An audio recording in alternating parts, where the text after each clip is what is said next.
ನಮಸ್ಕಾರ. ಇಂದಿನ ಪಾಡ್ಕಾಸ್ಟ್ನಲ್ಲಿ ಅಕ್ಕ ಮಹಾದೇವಿಯವರ ಒಂದು ವಚನ ಹಾಗೂ ಅದರ ತಾತ್ಪರ್ಯವನ್ನು ತಿಳಿಯೋಣ. ವಚನವು ಇಂತಿದೆ: ಕೋಲ ತುದಿಯ ಕೋಡಗದಂತೆ, ನೇಣ ತುದಿಯ ಬೊಂಬೆಯಂತೆ, ಆಡಿದೆನಯ್ಯ ನೀನಾಡಿಸಿದಂತೆ, ಆನು ನುಡಿದೆನಯ್ಯ ನೀ ನುಡಿಸಿದಂತೆ, ಆನು ಇದ್ದೆನಯ್ಯ ನೀನು ಇರಿಸಿದಂತೆ, ಜಗದ ಯಂತ್ರವಾಹಕ ಚನ್ನ ಮಲ್ಲಿಕಾರ್ಜುನ ಸಾಕೆಂಬನಕ್ಕ.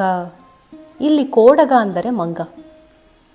ಸಾಮಾನ್ಯವಾಗಿ ಎಲ್ಲ ಧರ್ಮ ತತ್ವ ದರ್ಶನಗಳು ಹೇಳುವಂತೆ ಅಕ್ಕ ಮಹಾದೇವಿಯೂ ಕೂಡ ಇಲ್ಲಿ ಹುಟ್ಟಿದ ಜೀವಿ ಸ್ವತಂತ್ರ ಅಲ್ಲ.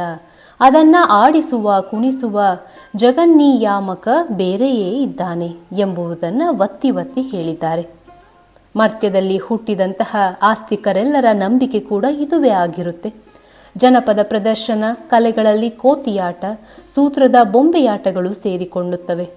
ಕೋತಿಯಾಡಿಸಲು ಕೋಲು ಮುಖ್ಯವಾದಂತೆ ಬೊಂಬೆಯಾಡಿಸಲು ಸೂತ್ರ ಮುಖ್ಯ ಆಗುತ್ತೆ.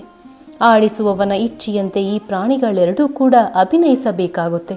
ಚಂಚಲ ಸ್ವಭಾವದವನಾದಂತಹ ಮನುಷ್ಯನೂ ಕೂಡ ಕೋಡಗದಂತೆಯೇ ವರ್ತಿಸುತ್ತಾನೆ. ಅವನನ್ನು ಆಡಿಸುವವ ಮನೆದೊಡೆಯನೇ ಆಗಿರುತ್ತಾನೆ. ಆ ಒಡೆಯ ಹೇಳಿದಂತೆಯೇ ಜೀವಿ ಕೇಳಬೇಕು.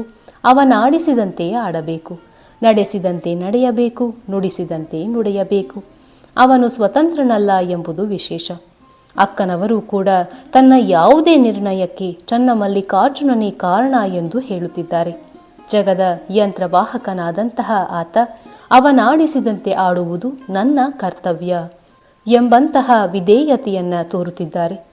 ಅವನು ಸಾಕೆನ್ನುವವರೆಗೂ ಕೂಡ ಅವನು ಆದೇಶಿಸಿದಂತೆ ಜೀವಿಸುತ್ತೇನೆ ಎಂಬ ನಿರ್ಧಾರ ಕೂಡ ಅಕ್ಕನವರದು ಆಗಿದೆ. ಕೋಲ ತುದಿಯ ಕೋಡಗದಂತೆ, ನೇಣ ತುದಿಯ ಬೊಂಬೆಯಂತೆ, ಆಡಿದೆನಯ್ಯ ನೀನಾಡಿಸಿದಂತೆ, ಆನು ನುಡಿದೆನಯ್ಯ ನೀ ನುಡಿಸಿದಂತೆ, ಆನು ಇದ್ದೆನಯ್ಯ ನೀನು ಇರಿಸಿದಂತೆ, ಜಗದ ಯಂತ್ರವಾಹಕ ಚನ್ನಮಲ್ಲಿಕಾರ್ಜುನ ಸಾಕೆಂಬನಕ್ಕ. ಜಗದ ಯಂತ್ರವಾಹಕ ಚನ್ನಮಲ್ಲಿಕಾರ್ಜುನ ಸಾಕೆಂಬನಕ್ಕ. ಮುಂದಿನ ಪಾಡ್ಕಾಸ್ಟ್ನಲ್ಲಿ ಮತ್ತೆ ಭೇಟಿಯಾಗೋಣ. ಶರಣು ಶರಣಾರ್ಥಿಗಳು.